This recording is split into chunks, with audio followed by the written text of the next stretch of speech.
내가 태어난 곳은 경기도 장당군 장도면 구멜이었다. 해방되어 38선이 생기게 되니 장도면 면 소재지는 이북이 되었고 구멜이는 이남이 되었다. 구멜에 초등학교가 설립되었다. 학교 뒷산 망주봉에 올라가서 내려다보면 면 소재지가 산 밑으로 아득하게 내려다 보인다. 4학년 때에 6.25 전쟁이 일어나는데 그 당시 구멜리에서 서쪽으로 10여리 거리인 기름골에 일개 소대가 있다는 말을 들었을 뿐이요.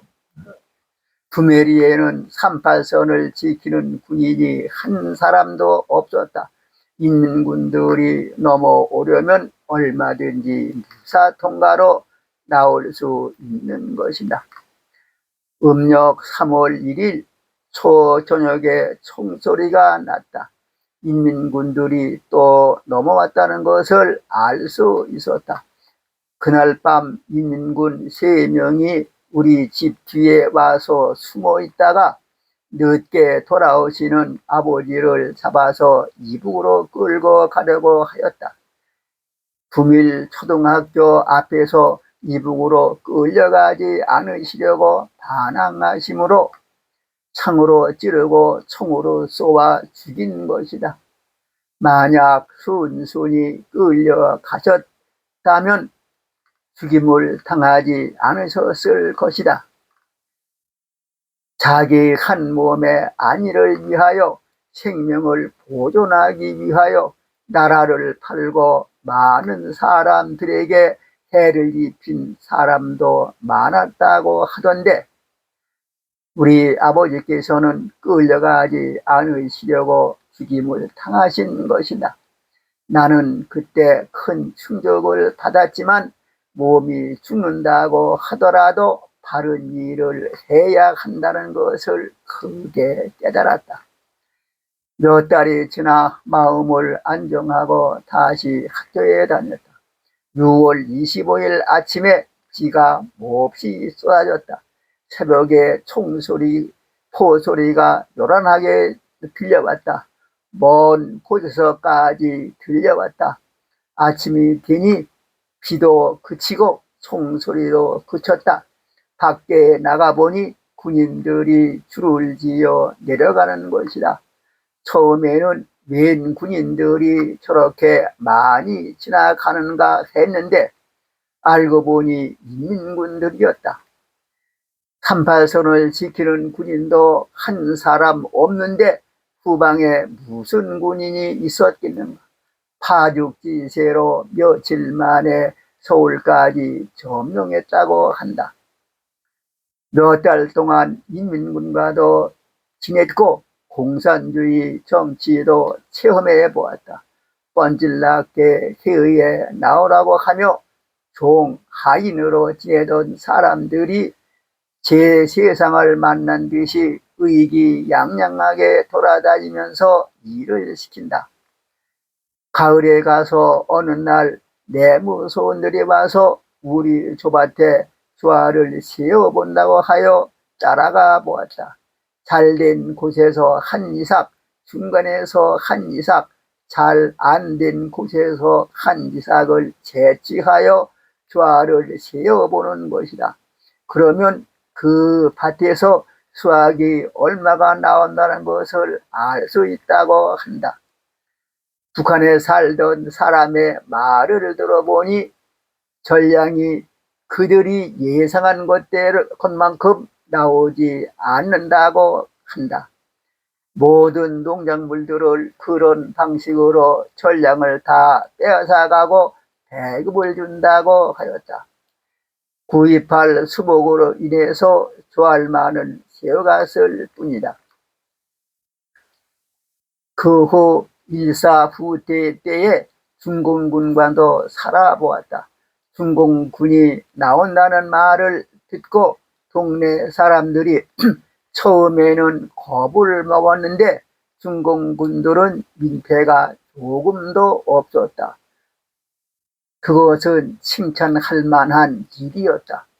그때 집에서는 닭, 개, 소를 키우고 있었다.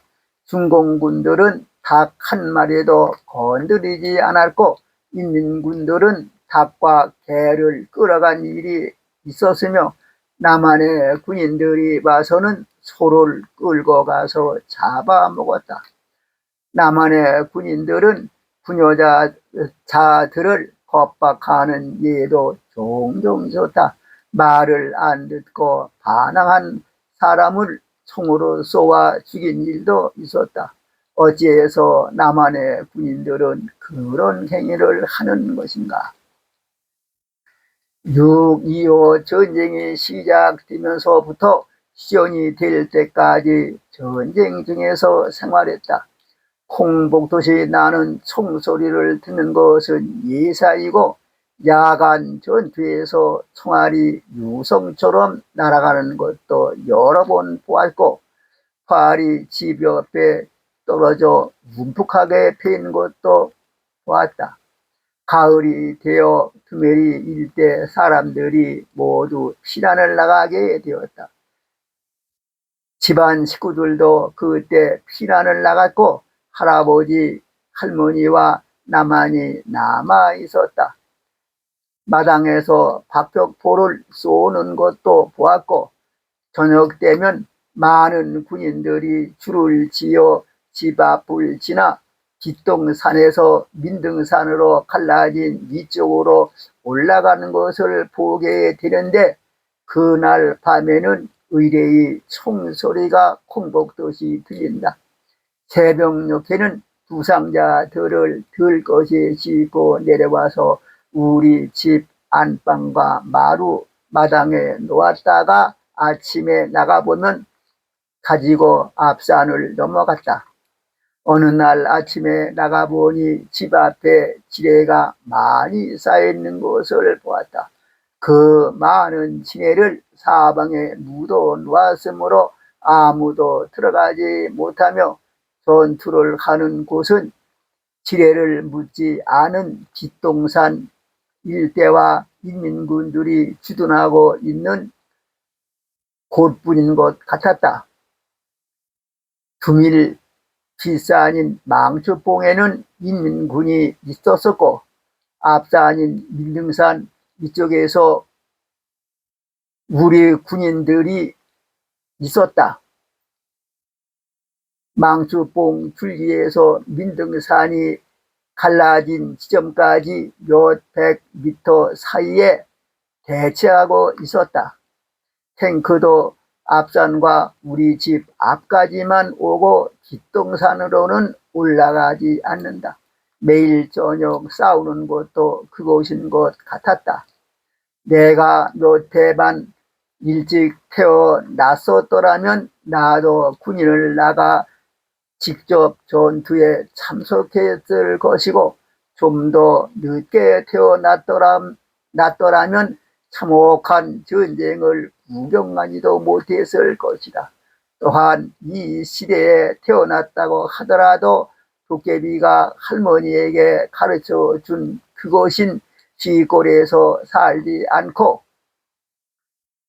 두밀에 살았다고 한다면 그러한 구경도 하지 못했을 것이다.